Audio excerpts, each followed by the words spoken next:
What's up guys and welcome to this week's edition of Mythbusters. No wait. What's up guys and welcome to TUGGtv, and today we're going to take on 7 myths about beginner guitars and the beginning journey of a guitarist. Though I'm pretty sure a lot of you guys have heard too many things about the beginning range of guitars, and when I'm talking about beginner guitars, I'm not talking about the cheap knockoffs what you get in the market, but more towards the entry-level guitars what are available from the bigger names. Now the myths that I'll be addressing in this particular video is something that we have seen over the years and also observed about how people react in guitar stores. Now let's not waste any time and get right into busting myths. Now starting with the biggest myth of all time, a boxed instrument is always better than the instrument which is hanging on the wall. Now I know this is something that we've already addressed in the how to choose a beginner guitar video. I'll have the link for it somewhere here.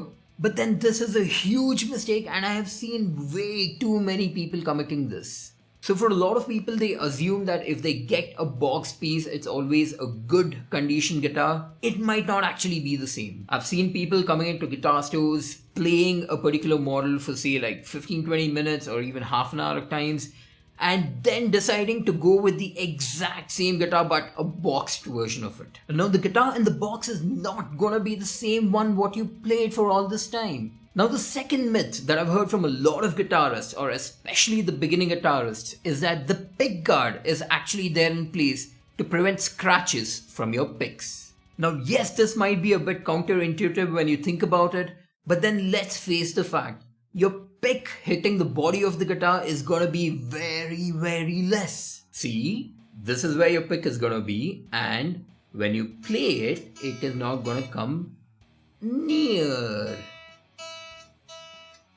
Until and unless you're gonna just shove the whole pick into the strings and then play. Now a few of you might be wondering what exactly the scratches are what you have already seen on your guitar. This is essentially scratches which come from your nails, from your hand movement, and pretty much from resting your fingers on the guitar body while you're playing the guitar. Now this might be a very simple thing, but then we have seen this misconception with quite a lot of beginners. Now myth number 3 is regarding picks. A lot of people think picks don't matter. Now this is something which I've seen from a lot of beginning guitarists and not from seasoned guys, wherein there's always this fact of, hey, just get me any pick and I'll use that. Well, we have a complete video which is actually dedicated towards this myth. You can check the link again here.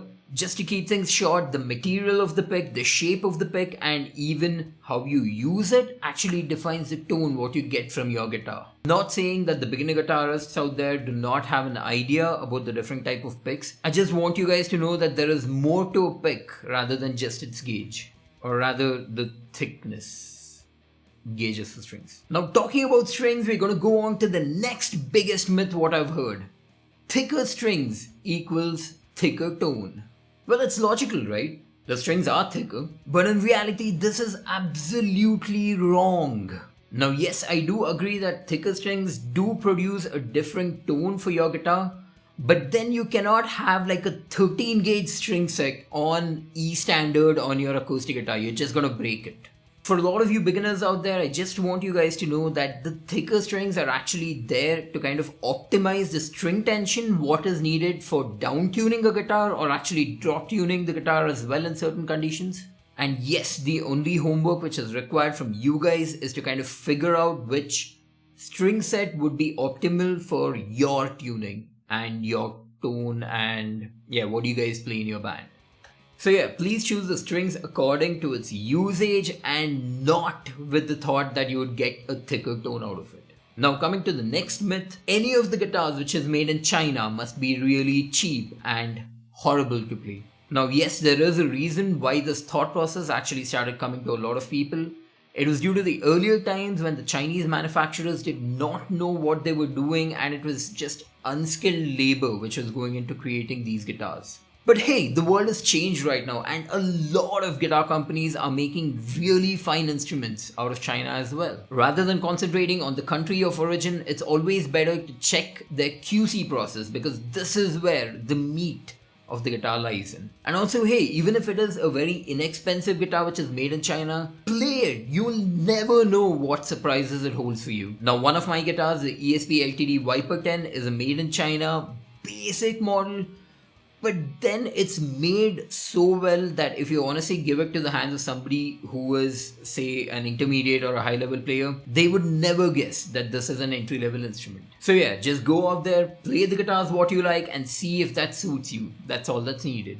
Now the next myth, what I'll be addressing here, is something that I've started hearing quite off late. It's that all the entry level guitars actually have really cheap pots, and the moment you buy your guitar, you must and should change the pots before doing anything. And the reason why you should actually do this, it's gonna hamper your tone.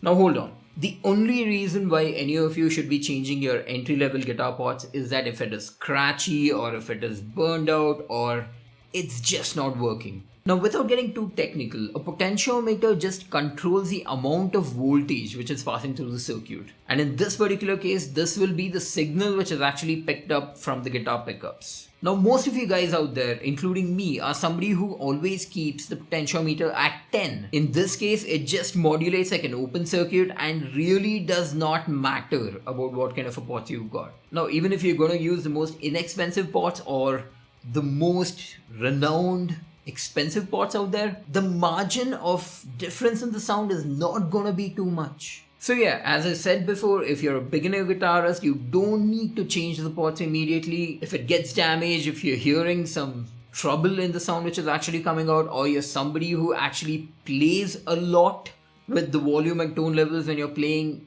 yes, if that's the case, go ahead, change the pots. But if not, just don't do it. Now we're coming to my favorite guitar myth. Always detune your guitar if you're not using it. Now this is the most dumbest statement I have heard from quite a lot of people I know. And also here the blame shouldn't necessarily go to the players, because there are quite a lot of people in the musical shops who suggest this to the people buying their guitars. Now let's just think about why this is going to be bad for your guitar. Now in your guitar there are always going to be two forces which coexist. One is from the thrust rod, which is actually keeping the neck straight, and the second is from the strings, which will actually be pulling the neck towards the bridge. Now think about this. If you remove the pressure from the strings which is pulling it towards the bridge, what happens to the neck?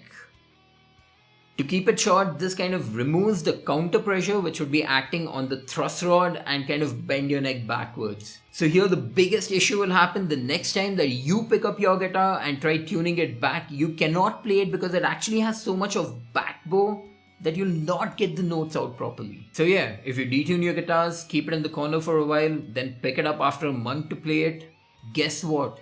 You can't. Now I know the title of the video just says 7 myths, but then I wanted to add in the 8th one just because it's so controversial. And the myth is that the type of wood which is used in your guitar does not matter. Wait, do you hear that? That's the sound of thousands of viewers clicking on their keyboards telling that no, it's all in the electronics. No, it's only about what kind of strings that you use. Or no, wood doesn't matter at all.